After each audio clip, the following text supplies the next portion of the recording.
I can't do it. It's my special talent. I learned. We all have one. I'll hand that back to you. Oh. All right, thank you. We set this up for World Day of Prayer, and it's just so beautiful. I want to leave it there. Yep. Our prayer box is all in a space of honor. Mm-hmm.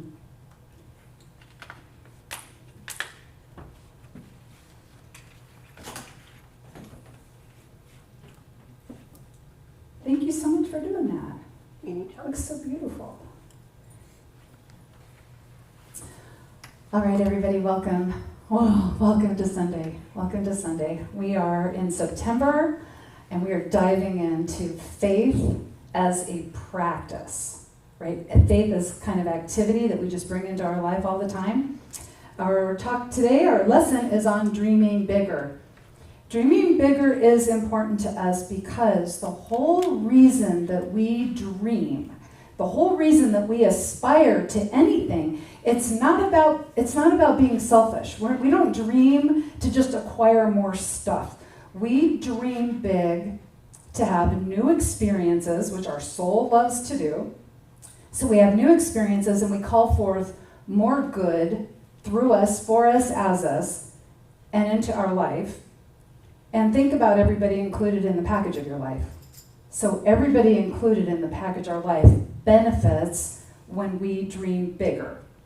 So all the more good to share with each other. Now this is how we prove the power of faith in our life.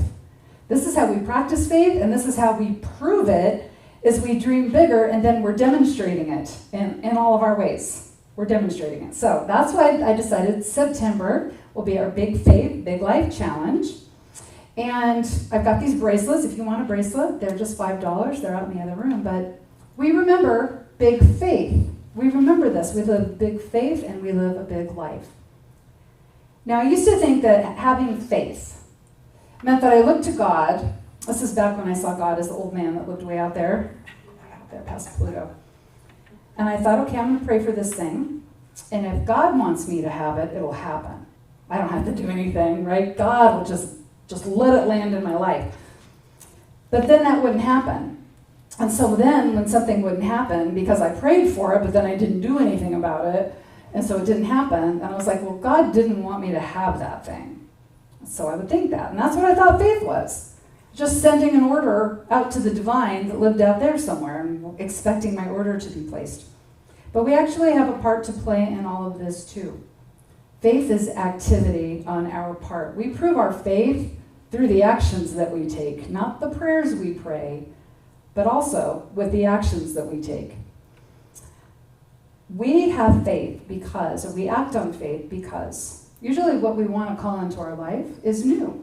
We want to create something new in our life. We want to create a new experience, which means we're going to end up being a little uncomfortable. Sometimes the right thing to do is the uncomfortable thing to do. It's going to be a hard thing to do. But with faith, we call forth the courage so that we can do that thing. We do not become a person of faith by constantly handing it off to somebody else and expecting them to do it for us. How do we learn when we just abdicate responsibility in our own life? What kind of experience do we get from that? Hoping, well, somebody else will just take care of it for us. Or some God that lives way out there will just make all this magic stuff happen in my life. So if we keep handing things off, hoping somebody else will create our big dream, we become a bystander in our own life. We're a bystander, so we're not participating with the growth of our life, we are a bystander in our life. Now, I'm not saying that means we have to actually do everything, because sometimes we need to call in an expert. Sometimes we need to call somebody to help us out, right? So, but that's a way also we participate, is we know when to ask for help. Okay, that is participating in our life. And that's how we become a person of faith. That's how we build a big, strong practice of faith, is by participating in our life. We participate in our life, things happen, and we are moving forward. To practice faith, we're participating in our life, but we also keep reminding ourselves every day, all the time, God is the source of my supply. Now, this doesn't mean that God just hands us stuff, right? That there's an old man out there who's like Santa Claus, a divine Santa Claus. It's like, here, I'll just give you everything you ask for. God is the source of our supply means everything that we could possibly need is available to us. But it is up to us to reach for it. It is up to us to behave in a way and act in such a way as we call it to us, or we call it forth through us. So there's a lot of activity happening when we say we're a person of faith. We're doing a lot, actually. When we are a person of faith and we're participating with life and we know when to ask for help and we know that we're calling forth the good through us, for us, as us, what happens is we expand our territory. We expand our boundaries so that we can bring forth even more good into our life. If you woke up tomorrow morning and every prayer you'd ever prayed was answered, how many people would be blessed by that? Yeah. Hopefully you can't even count, right? Hopefully you can't even count. Okay? So I thought today, I'm going to go through, it's one of the simplest prayers you can find in the Old Testament. It's so simple. But it's all about expanding our territory. It's about giving us a stronger faith practice and it makes us responsible for more in our life. Right? We get to participate with more in our life. And it's the Prayer of Yaves. Now, you might have heard it. It was a really crazy popular book in the early 2000s called The Prayer of Jabez. It's not really Jabez. There was no J back when this prayer was written. The J didn't come into existence until the 1400s, right? The 14th century. There was no J. Jesus' name's not Jesus. It's Yeshua, right? When he was a baby, there's no J. In fact, I don't believe there's a J in the Hebrew alphabet. There's no J in the Hebrew alphabet, okay? So, Yaves. Okay, the Prayer of Yaves. Now, this little prayer appears in Chronicles, and Chronicles is just like so-and-so begets so-and-so begets so-and-so. But then all of a sudden in chapter 4, verse 9 and 10, there's just this little story appears. Now, you might have heard that Yaves was named so because he was born in pain. But I dove into this a little bit, and it's not that he was so much born in pain, but he was a preemie baby. He probably came early. And so Yaves, might have been more of a pet name that meant speedy. You know, moms love to name their babies.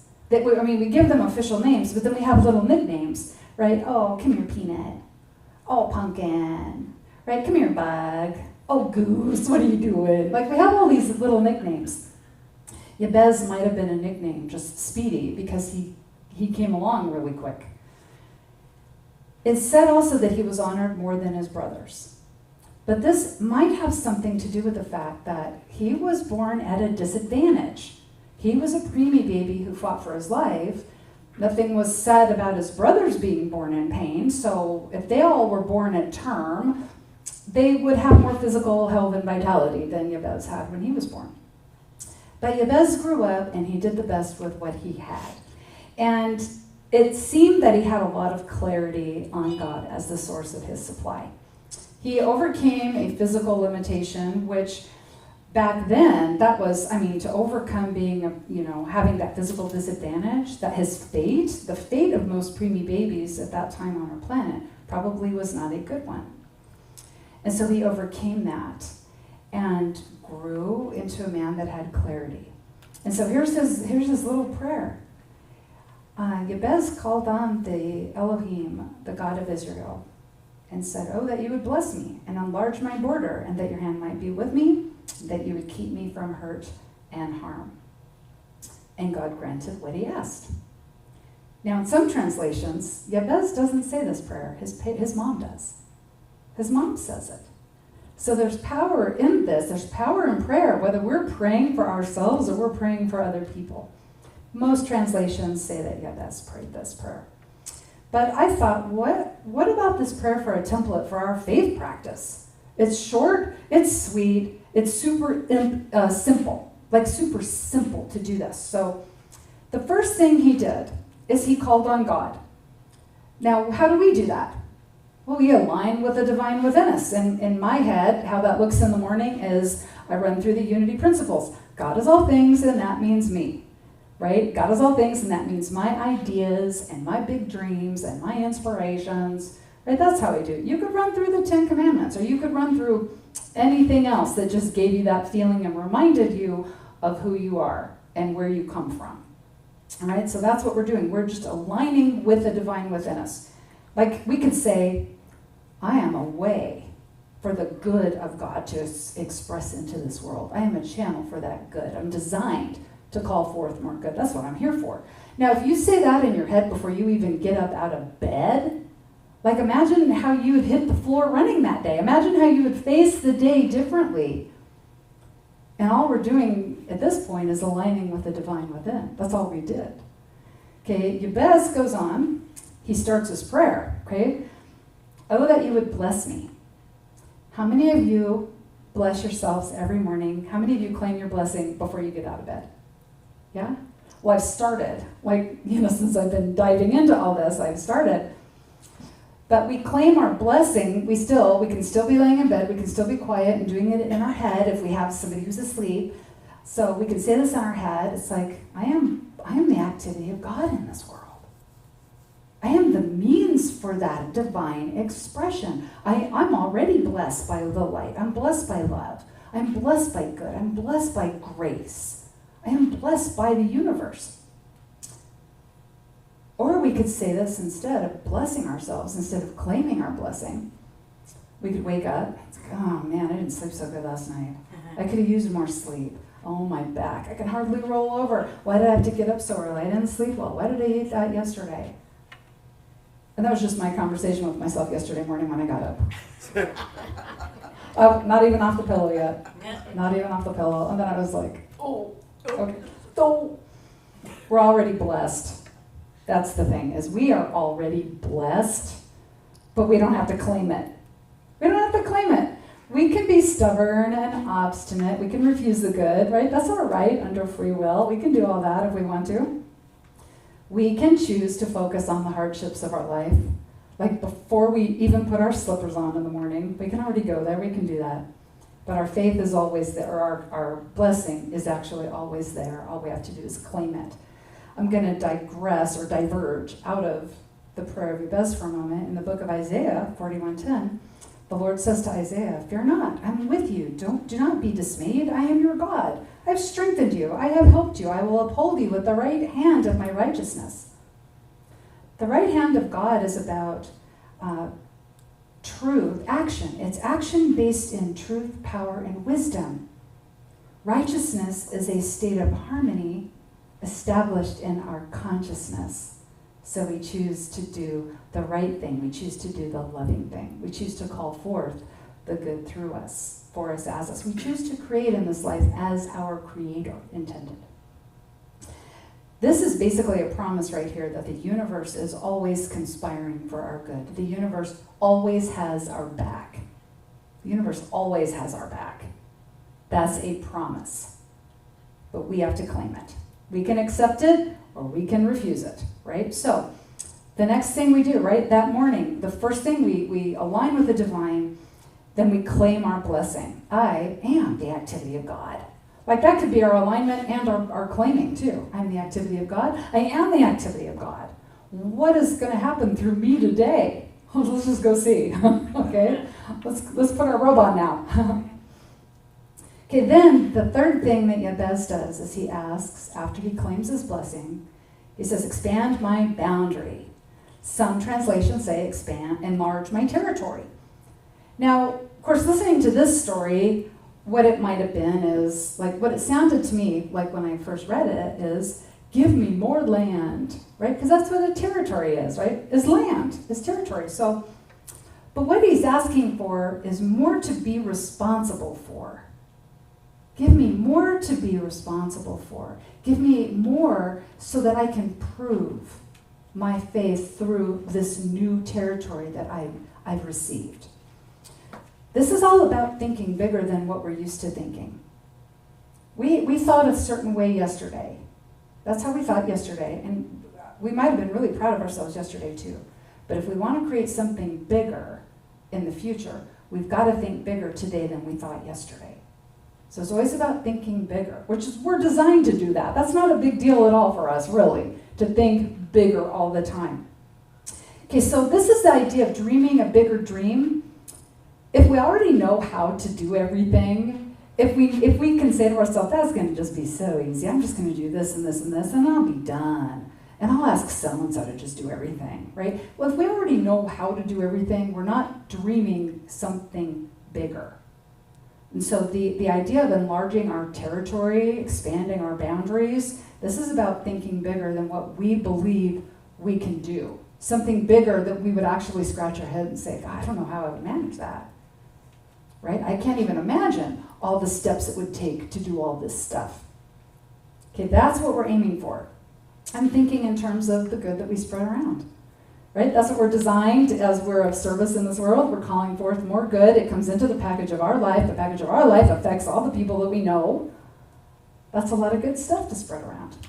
So for Yaves, it might have meant like more land, but what did more land mean to him? More crops? Did he grow more stuff? Did he get more herds? Could he let his herds get a lot bigger? Whatever it was he was doing, he wasn't just doing it for the sake of himself. One person doesn't need all of that. He was doing it for the sake of others too. We don't know how big his family was. We don't know how many servants he had to provide for. Like, we don't know anything about that. So, how can we call forth more good than ever before? That's basically what this is. Our purpose, this is our purpose, is to allow the divine good to be expressed through us, for us, as us, for the benefit of all people. That's when we are living our purpose. Our purpose isn't some kind of special, like, well, I have to do this with my life, and it's going to be really special, and everybody's going to recognize it. That's our calling. That's our calling, something we desire to do like that. But our purpose as a divine being walking around using this body right now for this experience, our purpose is to call forth more good, not just for ourselves, but for the other people that are in the package of our life. Now, this is where the faith activity starts happening. Right, before aligning with the divine, we can do that on our pillow, right? Claiming our blessing, we can also do that while we are still on our pillow. But when we start asking to expand our territory, this is where we have to start participating with our life. We have to interact with our life now. We don't just say, expand my territory, give me a whole bunch of stuff. I'm not going to sit here and wait for it, right? To expand our territory, now we got to get up out of bed. We need to eat a good breakfast, so we have the energy to go out and do what we need to do during the day. From Proverbs chapter 16, verse 3, commit your works to the Lord, and your purpose will be established. So what is this, committing your works to the Lord? Well, this is about being of service, but it's also about taking action. We can make a promise, we can make a vow, we can set an intention, we can write out our goal like 1,000,000 times, but they're all just hanging out there until we take commitment, until we step into our commitment. We have to take action. To fulfill a promise, we've got to take an action. We've got to do something. So commitment is about the physical action it's going to take to make something happen. Commitment is an action of faith that then leads to the promise being fulfilled, leads to the vow being fulfilled. You know, in wedding vows, those aren't something you just do one day. Like, you're doing them all the rest of your life, right? All your live long days. That's how every day it's an action. It's an action. Every promise, every vow. Okay, so we call on God, we claim our blessing, we ask to expand our territory, right? The good that we can do. The next thing Yaves asked for was that your hand be with me. Okay, stay close. Stay close. Be with me, God. Right? This is where we get the power to do these hard things.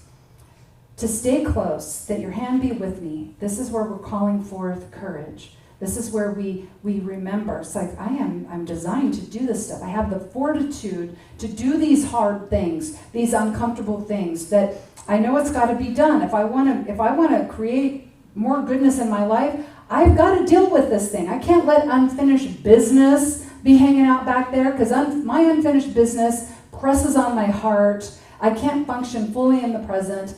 So I got to do these hard things. So be with me. Stay with me, that your hand be with me. This is about having a support system too. Okay, we've got a divine support system for sure, but again, we don't have to do it all ourselves. We have each other. That's why we have each other. The last thing he asks for then in his prayer is, and keep me from hurt and harm. Some versions, some translations say, keep me from evil, that it may not grieve me. This is about staying in our good consciousness, our harmony, keeping our consciousness in harmony with the divine, okay, with our Christ consciousness, or our soul. This guidance here, this is about guidance. This is about noticing. Help me notice if I start thinking in terms of lack and limitation. Help me start noticing if I'm doing this. Help me notice now if I'm complaining about something and I'm lamenting about something and it's making me miserable and I know I need to do something about it, but it's going to be hard and I just don't know. Like, I don't want to have to do this hard thing, right? And so it's limiting me and it's bad and I wish it would change. How are we speaking words of lack and limitation? That takes us farther from our divine center, right? And the farther we get from our divine center, the harder it is to pull ourselves up out of that suffering. So that's a state of suffering. So keep me from hurt and harm is about our being able to remember that the power that created worlds is what's working through each of us right here and now. The power that created worlds. So if we speak it out loud, if we speak out loud the limitation, okay, the lack, the limitation, we feel it. We make a choice that brings us back to our center. We make a choice that leads us back. Okay? You might call that casting your burdens. Okay, I was wigging out about this thing in my life not being right and bringing me so much suffering and I don't know what to do about it. But there is that within me that knows what to do, and it always will compel me to act on what it knows. Okay, I'll remember that. I don't know how I'm going to do this thing, so I'm just going to have to embody big, bold, fierce faith and keep stepping forward. Take it one step at a time. How do you eat the world's largest pancake? One bite at a time. And sometimes that's all we do. It's just like one step at a time. Jabez's prayers were all answered.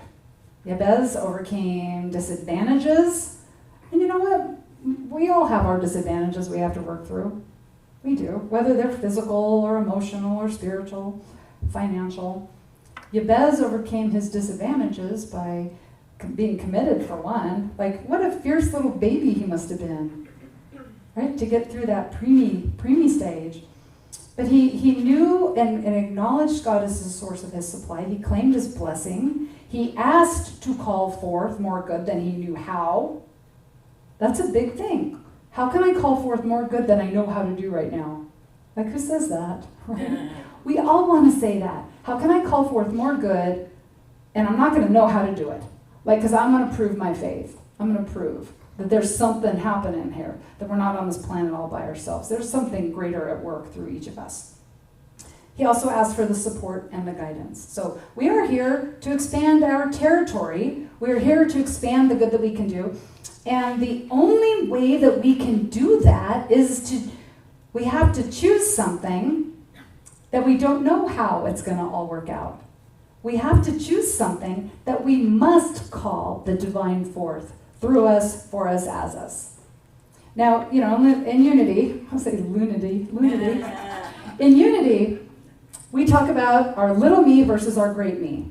Little me is the part of us that just wants to keep us safe.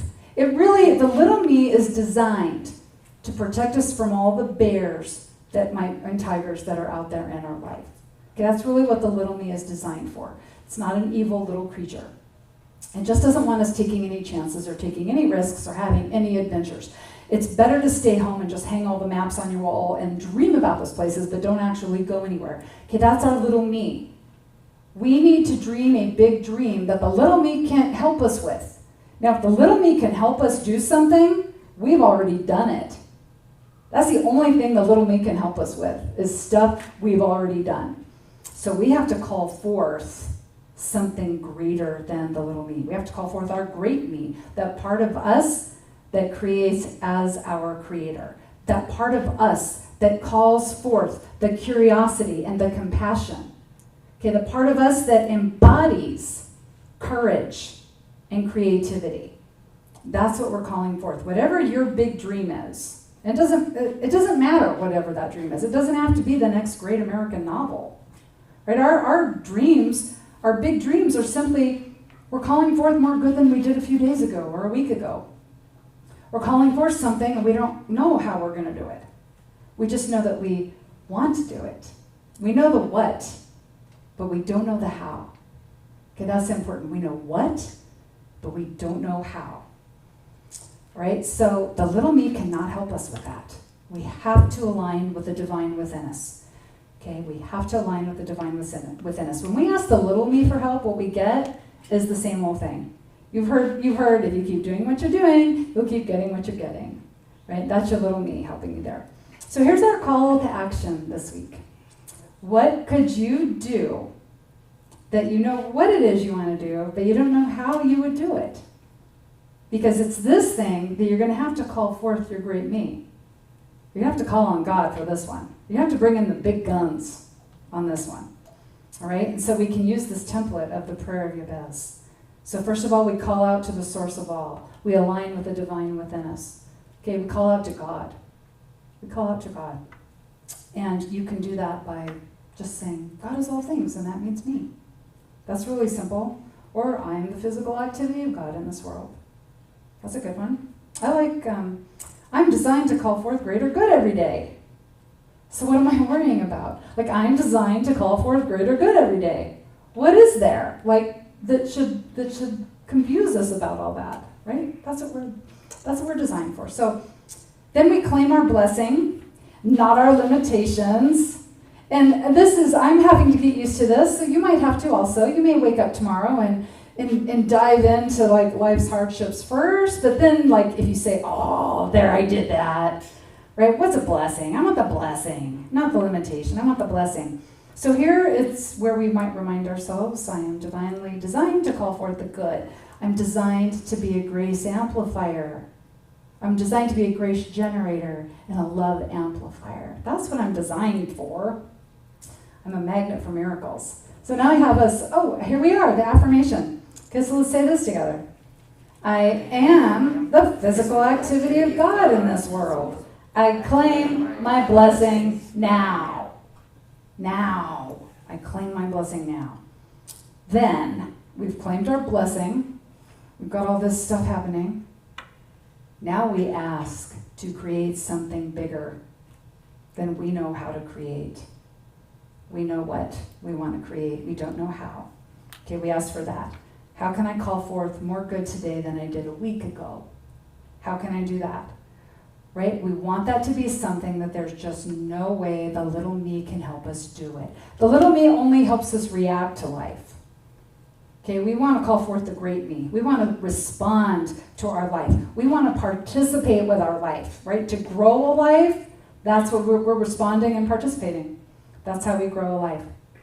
So what would it take to respond with creativity and compassion and curiosity? What would it take to call forth courage into this next thing that we do?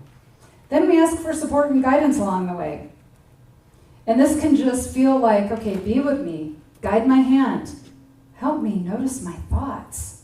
Where am I making choices based in fear instead of calling forth courage? Where am I making the choice to run away from something instead of facing it and letting that greater part of me work through me?